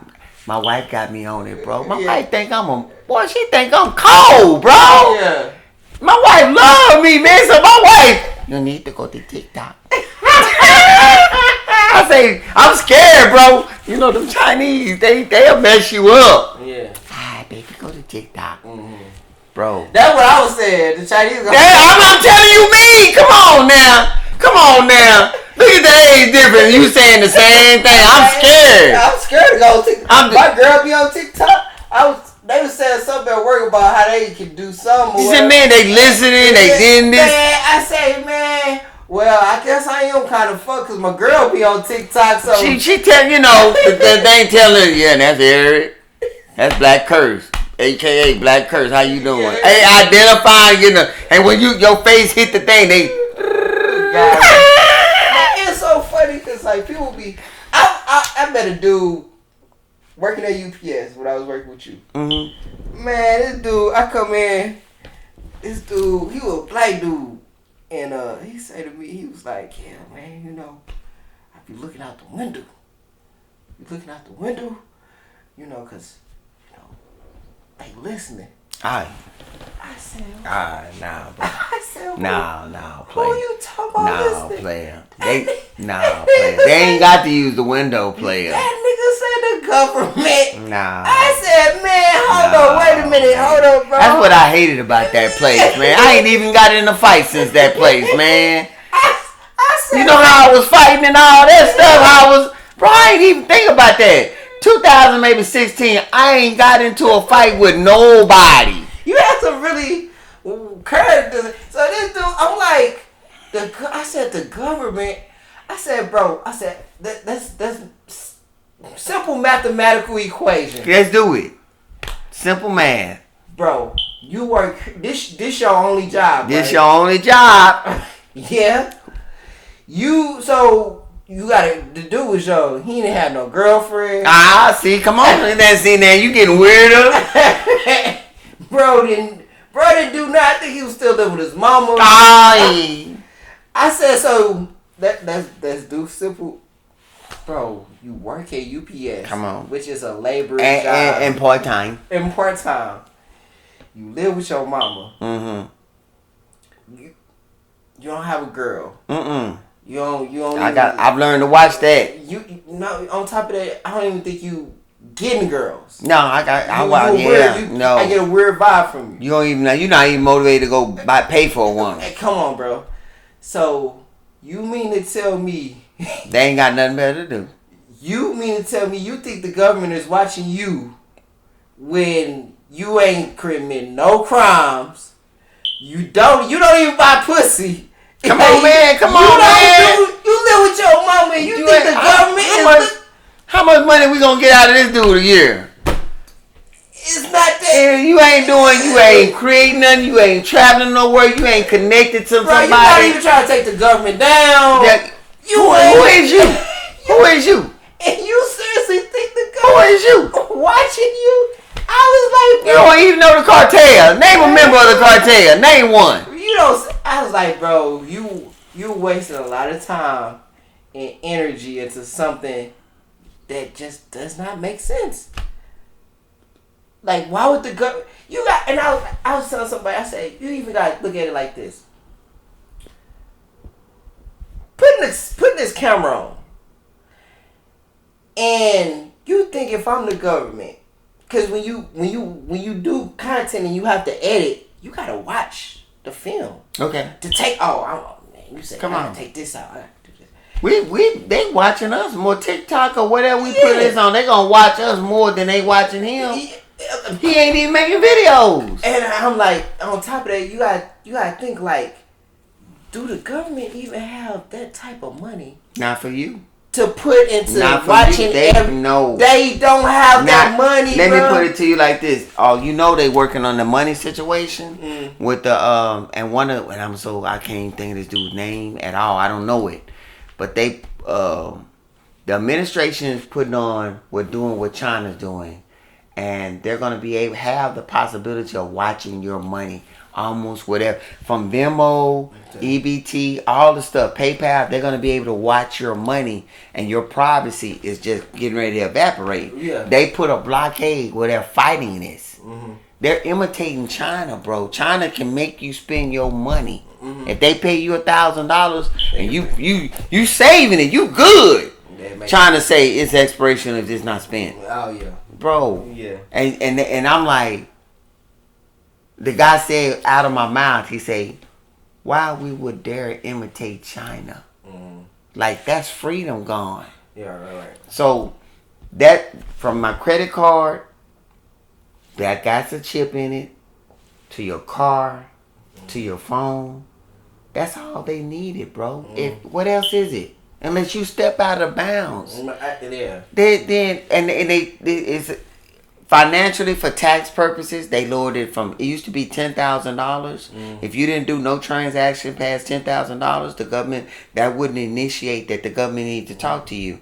So now they lowered it down to $600, bro. Oh, damn. $600. Yeah. That if you doing a transaction, Venmo is the worst.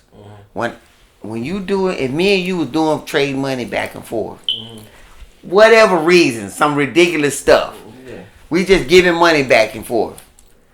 That would come up on the radar. Yeah. And this is the thing that I was gonna say. Like, even with them watching, even with all of that, right, bro? They allowing the drugs to come in. Okay, now see, man, they allowing the prostitution. Yeah, come on. Now. They allowing all this to happen. They do the prostitution had to go underground. Yeah. But the point that I'm making is that at the end of the day, even with whatever they put into place, you still gonna be able to buy your drugs. You still gonna be able to sell drugs. You still gonna be able to do what you want to do. Yeah, but they looking at it like this because if you could, cash is king. If you can get rid of cash, that's a whole level of tax money. Yeah. I mean. Think about it. It's the truth, Eric. You know how we sitting up here talking about it's $1 trillion debt? Mm-hmm. Let's just say all of us lost our minds and we was able to pay all our bills, do all our stuff, and the excess we had, we gave it to the government. Man, do you know in 1 year the tax debt on the United States could be wiped out if we all gave the money? I mean, I'm just making a point. Yeah. That's what they want. Mm-hmm. They can't get it all from us. Nah. But they coming for the money that they not getting. Yeah. And I mean, and that is, to me, I look, even when people get like mad about taxes. Man, government's been taxing since the beginning of time. Yeah, but it's getting where, in the United States, the middle class, respectfully, this doesn't go against who you are and your family. Oh yeah.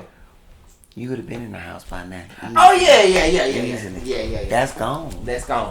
You gotta look for a damn crack in the dam. I was telling one of my aunties that I was like, man, in the state, because I was like, I kind of want to move out of Texas, and I was like, in Texas, if you try to get you a house, you locked out of that right now. You locked out. But this is the point.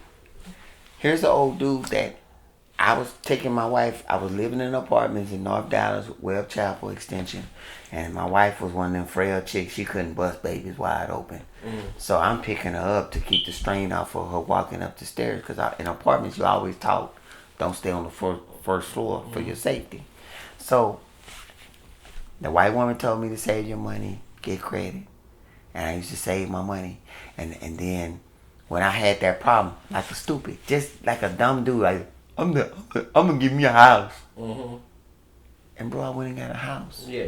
And I was so stupid. The guy said the house was for $50,000, and the dude said, "Man, I just can't let this house go for $50,000. I'll let you go for $55." Yeah. Cool. Okay.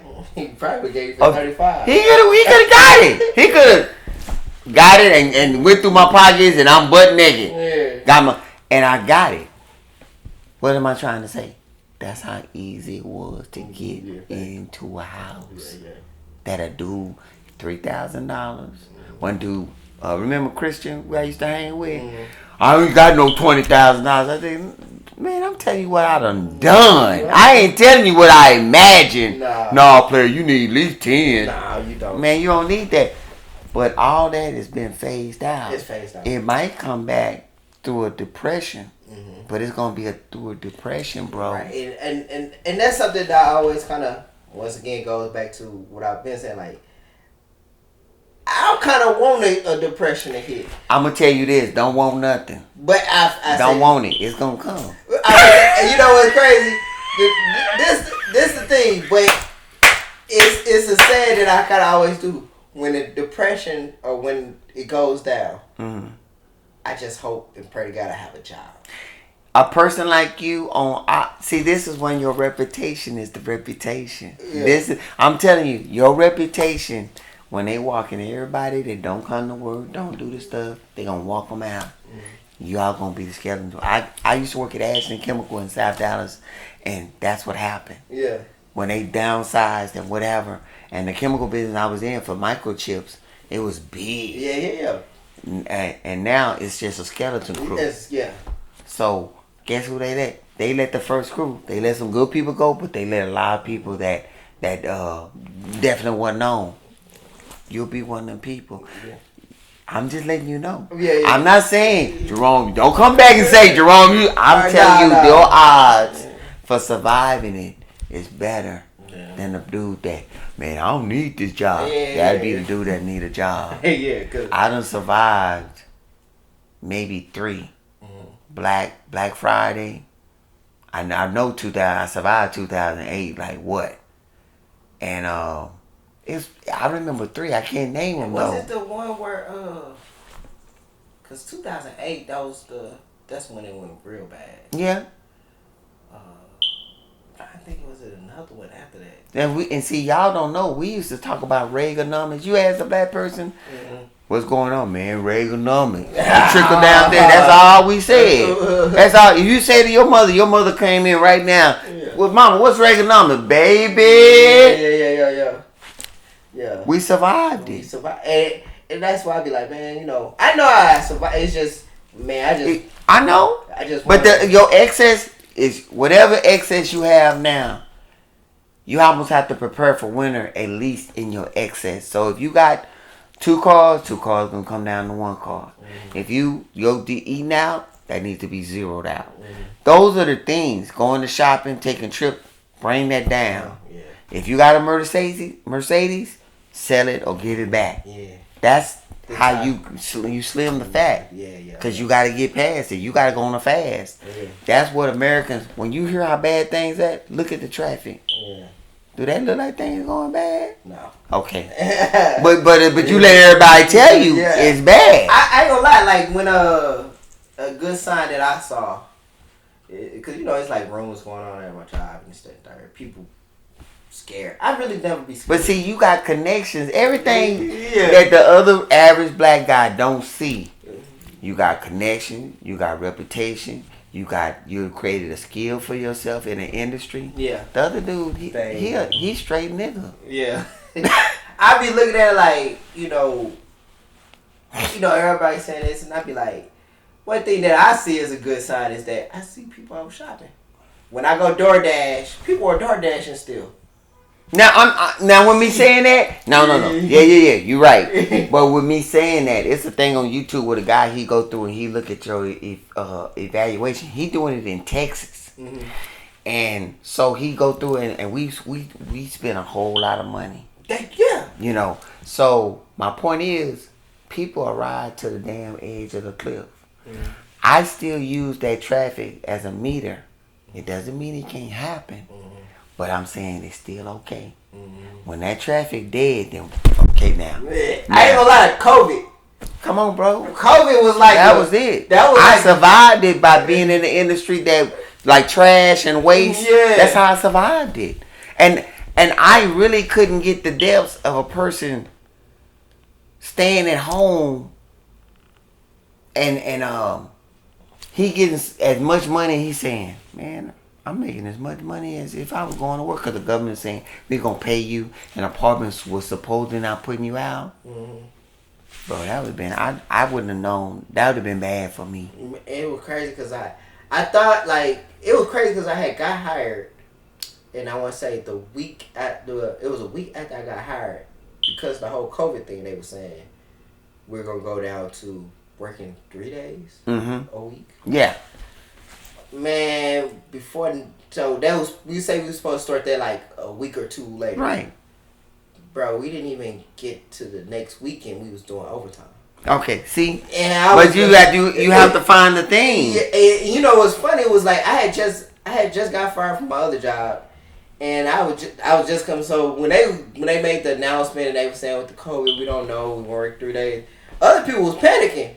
I was like, man, I just came from not having a job. So, I mean, the funny thing about it, I had transferred. I was working in Fort Worth. I transferred my job to Dallas. And then I had went to go help out the crew that I remember them in San Marcos. And I just transferred. And man, I just got my apartment. Boom, boom, boom, boom, boom. Getting ready to set up a date, all this stuff. And COVID hit. I remember Trump saying, "Oh, this is a damn lie, you damn liars," and then the damn thing out of control. And then my company made buku from going in and cleaning up the sites and stuff like that. We made money left and right. That transfer that I did, I didn't know nothing about COVID. I just did it because we wasn't making the money I wanted to make. So I went down there and then when that hit, it jumped off again. Yeah. And then when it slowed down or whatever that was, man, I came back to Dallas. That, man, it was crazy. Like they was saying that, then it was like, I think that was the most money that company made. Yeah. It was like they made the most ever. And then now it's like, we don't know. I don't know if that would come. I don't understand it, but that's weird. But and I try to tell people, it's hard to be insulated these days, in my opinion. But find a job that people actually need. Yeah, and that's something that I think about, because it's making paint.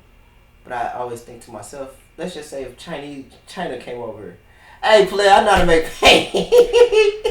See, this is why you look at your government to help you, because I wouldn't have a job if a Mexican could come right over and do my job. Yeah. I wouldn't have a job. Right. But he got to go get his CDL. And He had to go to perimeters. Right. And being a CDL driver, that's federal. Yeah. And then having hazardous waste classification, I had to go through and do my fingerprints. Mm-hmm. So if I'm on the international watchdog, then I can't do that. Nobody can trust me. Yeah, not for real. What was I gonna say? Yeah, that's for sure. Cause I mean, and I heard too, like people who drive trucks not making like killing. No, not through trailers. Okay. Not through trailers. You have to be specialty. Mm-hmm. Even in the industry I'm in, everybody not gonna do my job. Mm-hmm. So if you got a trailer, when I say a 50-foot trailer, everybody do that. You have to do like specialty. Specialty is flatbed, low bed, overhead, overhaul, overweight. Those are specialty that everybody can't run up on. That's what you as a driver try to do. Yeah. It's money out there, but you gotta find your niche. Yeah. My wife was telling me about a woman, she's a dispatcher for her husband out of Florence, Texas, which is by Killeen, and she's his dispatcher. They making a killing. Yeah. But once you get a dispatcher, like he's his own. He has his own LLC, his own authority. He has his own authority, blah, blah, blah, MC. He have his own license like that. So he don't have to go through a middleman. Anytime you go, I went through Landstar, and we was owner operator company, but we had agents. They was the middleman. They get the money. So let's just say the load is $5,000 to go from Florida to California. Let's just say that. And let's say I put a 2-man team on it so I can get it there in 3 days and get that money. Okay.